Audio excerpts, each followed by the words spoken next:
Rathyatra special પ્રસાદ બનીને ready થઈ ગયો છે, એકદમ ટેસ્ટી અને સરળ રીતે. હાય ફ્રેન્ડ્સ, આજે હું શેર કરીશ તમારી સાથે રથયાત્રા સ્પેશિયલ પ્રસાદ બનાવવાની રેસીપી. તો આગળ આપણે ચોખા લઈ લીધા છે, 2 ટેબલ સ્પૂન આપણે ચણાની દાળ લીધી છે. તો આપણે આ ચોખા કોઈ પણ લઈ શકીએ છીએ. 1-2 કપ આપણે ચોખા લીધા છે.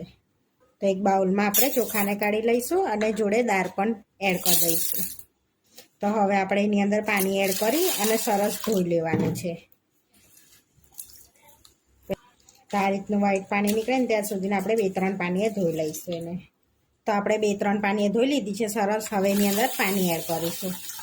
તો આગળ 2 કપ પાણી એડ કરી અને આપણે 2 કલાક પલાળી રાખીશું, જેથી સરસ દાળ ચોખા પલળી જશે. આગળ આપણે દાળ ચોખાને પલાળે 2 કલાક થઈ ગયા છે. તેમાંથી આપણે બધું પાણી કાઢી લઈશું. તો આગળ આપણે બધું પાણી કાઢી લીધું છે. હવે આપણે બનાવી લઈશું પ્રસાદ. સ્ટીલના કઢાઈમાં આપણે બનાવીએ છીએ પ્રસાદ. બાકી આમ તો માટીનું કઢાઈ આવે છે એમાં બનાવવાનો હોય છે. તો આપણે જોડે નથી એટલે આપણે સ્ટીલનામાં બનાવીએ છીએ, તો પણ ચાલે. તો આગળ 2 ટેબલ સ્પૂન ઘી લઈ લીધું છે. ઘીને આપણે મેલ્ટ થવા દઈશું. તો અહીંયા ઘી ગરમ થઈ ગયું છે. તો આપણે એની અંદર એક તમાલપત્ર એડ કરીશું આ રીતે તોડીને. તો 2 થી 4 મરિયા એડ કરીશું અને 2 લવિંગ એડ કરીશું, 2 થી 3.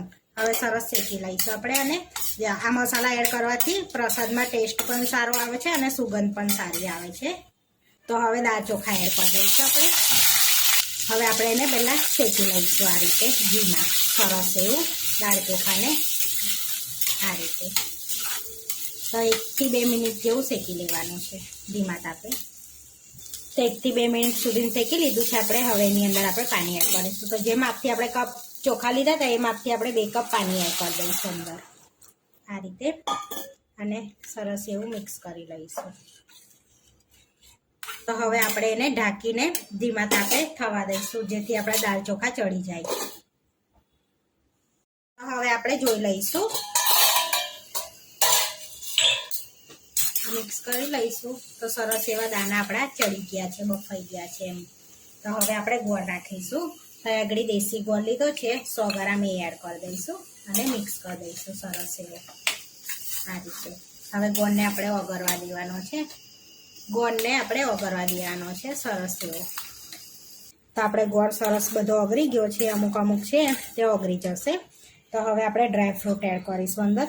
તો આગળ આપણે બદામ એડ કરીશું થોડી, 2 ચમચી જેવી. આગળ પિસ્તા અને કાજુ એડ કરીશું.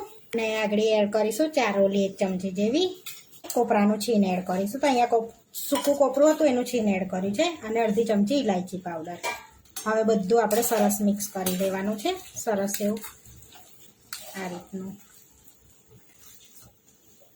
તો આપણે સરસ એવો ગોળ પણ ઓગળી ગયો છે અને સરસ બધું મિક્સ કરી દીધું છે આ રીતનું. તો આપણે એકદમ સરસ એવો જગન્નાથજી ભગવાનનો પ્રસાદ બનીને રેડી થઈ ગયો છે. તો હવે આપણે સર્વ કરી લઈશું. આગળ પ્લેટમાં આપણે પ્રસાદને સર્વ કરી લઈશું આ રીતે. અહીંયા વાડકીમાં ભરી લીધો છે, આ રીતે વાડકીમાં ભરી લીધો છે, પછી આ રીતે સર્વ કરી લીધો છે આપણે.